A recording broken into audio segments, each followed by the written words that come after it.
뜨거운 여름, 시원한 바람과 같은 하나님 말씀으로 행복한 시간 되십시오. 안녕하세요 성도 여러분, 6월 11일 화요일 말씀 묵상 시작하도록 하겠습니다. 오늘 함께 묵상할 말씀은 베드로 후서 1장 2절에서 4절까지의 말씀입니다. 다 함께 읽겠습니다. 하나님과 우리 주 예수를 알므로 은혜와 평강이 너에게 더욱 많을지어다. 그의 신기한 능력으로 생명과 경건에 속한 모든 것을 우리에게 주셨으니 이는 자기의 영광과 덕으로서 우리를 부르신 이를 알므로 말미암음이라. 이로써 그 보배롭고 지극히 큰 약속을 우리에게 주사 이 약속으로 말미암아 너희가 정욕 때문에 세상에서 썩어질 것을 피하여 신성한 성품에 참여하는 자가 되게 하려 하셨느니라. 아멘. 제가 아직 초등학교 시절 때는요, 그 선생님들께서 이 학생들을 처벌하는 것이, 어느 정도의 처벌을 하는 것이 가능했었습니다. 예를 들어 무릎을 꿇고 손을 들어라 라든지, 손바닥을 맞는다라는 것이든지, 혹은 엉덩이를 맞는다라는 것이든지, 그렇게 학생들이 혹은 이 반 전체가 무언가 잘못을 했을 때 선생님들께서 체벌을 하셨습니다. 그러면서 그 체벌할 때 간혹가다 이렇게 명령하실 때가 있습니다. 책상 위로 올라가서 손들어, 엎드려 뼈쳐. 그러면 학생들은요, 당연히 선생님께서 이렇게 명령하신 대로 손을 들든 엎드려 뻗치든 해야 했었습니다. 그런데 간혹 가다가 선생님들께서 너무 화가 나셔서 좀 말도 안 되는 명령들을 하실 때가 있습니다. 예를 들어 이런 것입니다. 손 들고 엎드려 뻗쳐. 어떻게 가능한 것입니까? 뭔가 초능력이 있지 않는 이상은 할 수가 없습니다. 그러면 학생의 입장에서는 그러한 어떻게 보면 말도 안 되는 불가능해 보이는 이 선생님의 명령에 어떻게 반응을 해야 할까요? 뭐야? 어쩌라는 거야? 하면서 그냥 가만히 있으면 되는 걸까요? 오히려 그렇게 가만히 있으면 선생님께서 더욱 화를 내시고 더 크게 혼을 내실 것입니다. 그냥 손을 들든 엎드려 뻗치든 어떻게 둘 다 해보려고 노력을 하든 해봐야 된다라는 것입니다. 그래야지 선생님께서 화를 내지 않으실 것입니다. 불가능을 요구해도 뭐라도 해봐야 된다라는 것입니다. 제가 왜 이렇게 뜬금없이 이러한 이야기를 하는 걸까요?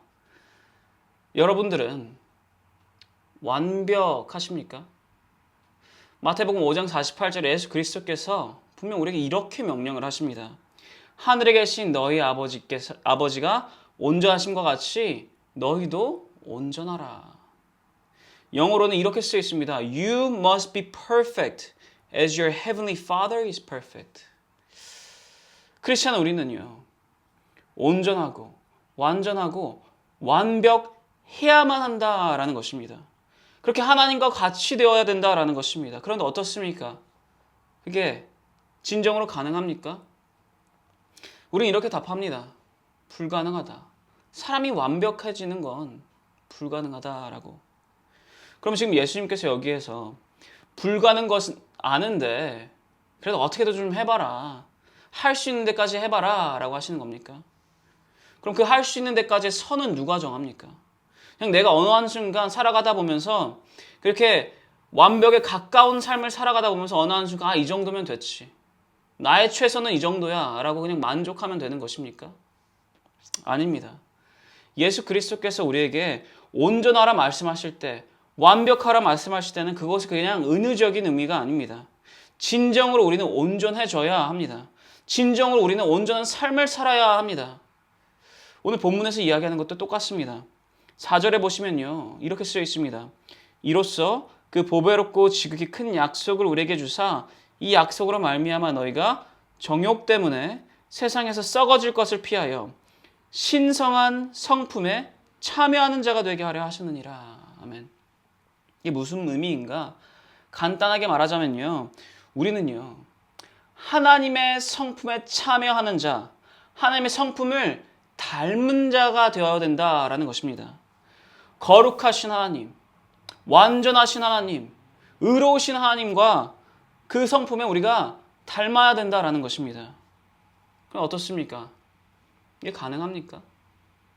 불가능한 거 아닙니까? 그렇다면 지금 하나님께서 우리에게 불가능을 요구하고 계시는 것입니까? 여기 4절을 보시면요. 우리가 신성한 성품에 참여하는 자가 되어야 하는데 그것이 가능한 이유가 쓰여 있습니다. 4절 상반절에 이렇게 쓰여 있습니다. 보배롭고 지극히 큰 약속으로 인하여 우리가 신성한 성품에 참여하게 된다라고 말씀하십니다. 이 보배롭고 지극히 큰 약속, 이것은 어떠한 약속을 의미하나? 그 약속이 바로 전 구절인 3절에 나와 있습니다. 3절입니다. 그의 신기한 능력으로 생명과 경건에 속한 모든 것을 우리에게 주셨으니. 아멘. 생명과 경건에 속한 모든 것을 우리에게 주셨다라는 약속입니다. 영어로는 이렇게 쓰여 있습니다. All things that pertain to life and godliness. 여기서 말하는 이 life, 생명은요, 영생을 의미합니다. 우리에게 영생을 주셨다라는 것입니다. 그리고 영생과 언제나 함께 오는 것이 있는데 그것이 무엇이냐? 바로 transformation, 변화입니다. 어떠한 변화냐? 경건이라는 변화, godliness라는 변화. 다른 말로 하자면요, 우리는 영생을 사는 자는 변화를 받아 하나님을 닮은 삶을 살게 된다라는 것입니다. 물론 요한 1서 3장 2절에 쓰여 있듯이요, 예수 그리스도께서 다시 오실 때 비로소 우리는 예수님과 같은 자, 닮은 자가 될 것입니다. 그러면 예수님께서 다시 오기 전에는요, 그 전에는 그 불가능한 그 하나님을 닮아가는 삶을 어쩌면 지치도록, 불가능을 지치도록 쫓아야 되는 것인가? 로마서 3장 23절에서 24절에 이렇게 쓰여 있습니다. 모든 사람이 죄를 범하였음에 하나님의 영광에 이르지 못하더니 그리스도 예수 안에 있는 속량으로 말미암아 하나님의 은혜로 값없이 의롭다 하심을 얻은 자 되었느니라. 아멘. 예수 안에 있는 속량으로 말미암아 우리는 의롭다함을 얻었다라는 것입니다. 의로우신 하나님의 성품을 얻은 자가 되었다라는 것입니다. 이미 예수 그리스도로 말미암아 우리는 완전케 되었다라는 것입니다. 이미 예수 그리스도께서 우리를 태초에 하나님께서 하나님의 형상대로 지으신 바대로 우리를 회복시켜 주셨다라는 것입니다. 완전케 해주셨다라는 것입니다. 새로운 피조물이 되었다라는 것입니다. 하나님을 닮은 하나님의 형상대로 지어졌던 그 새로운 피조물. 근데 우리에게 아직 이 옛 습관이 있다 보니까, 죄인이었던 그 습관이 있다 보니까 우리는 매일매일의 삶 가운데 온전한 삶을, 완전한 삶을, 그러한 신성한 성품을 보이지 못할 때가 있습니다. 그럼 어떻게 해야 되는가? 열심히 다시 한 번 더 내 힘과 내 능력을 다해서 완벽한 모습을 보이면서, 완전한 모습을 보이면서, 온전한 모습을 보이면서 살아가려고 노력해야 될까요?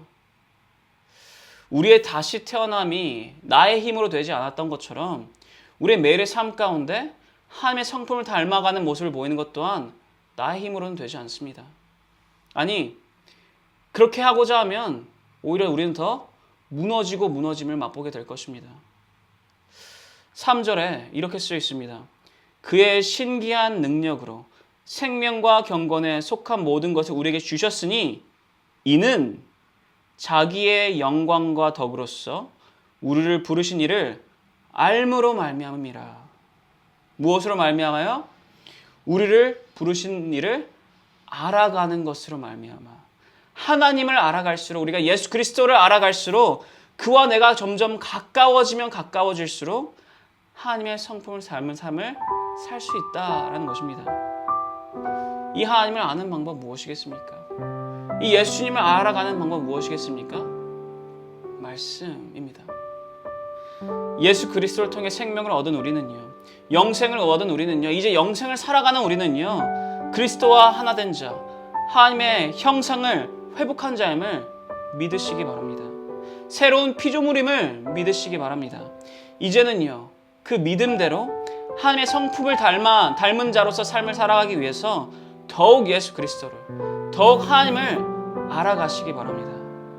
쓰러질 수 있을 것이고요. 그 과정 가운데 넘어질 수도 있을 것입니다. 하지만 그럼에도 믿으시기 바랍니다. 하나님을 닮아가는 삶, 하나님께서 시작하시는 일이시니 하나님께서 이루실 것입니다. 그 하나님의 뜻에 따라 하나님을 더욱더 알아가며 하나님만을 의지하며 그렇게 하나님의 성품에 참여하는 자, 하나님을 닮아가는 자로서 살아가는 모든 성도 여러분 되시기를 축원합니다. 기도하겠습니다. 하나님 아버지 감사드립니다.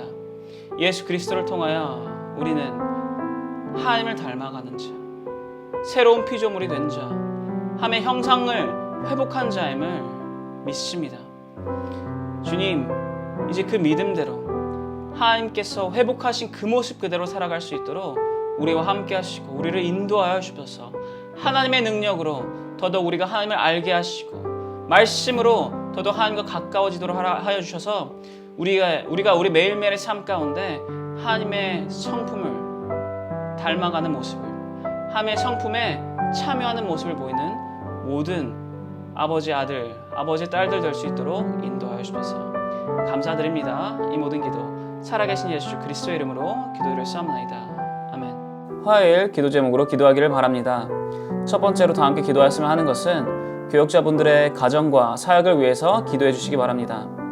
교역자분들께서 성령 충만함으로 말씀을 준비하시고 그렇게 사역을 감당하실 수 있도록, 그리고 교역자분들의 가정과 그분들의 자녀들을 주님께서 지켜주시도록 기도해 주시기 바랍니다. 두 번째로 다 함께 기도하였으면 하는 것은 화요 중보기도 모임을 위해서 기도해 주시기 바랍니다. 이 화요 중보기도 모임이 성령 충만한 기도 모임이 될 수 있도록, 그리고 이 중보기도 모임을 통해서 이 주님의 교회가 영적 동력을 얻어 힘차게 나아가는 그런 2023년이 될 수 있도록 기도해 주시기 바랍니다. 그리고 마지막으로는 선교사님들을 위해서 기도해 주시기 바랍니다. IT의 박동환 선교사님, 우즈벡의 강세르게이 선교사님, 러시아의 김성종 선교사님, 이분들의 사역과 이분들의 가정을 위해서 다 함께 기도해 주시기 바랍니다. 다 함께 기도하겠습니다.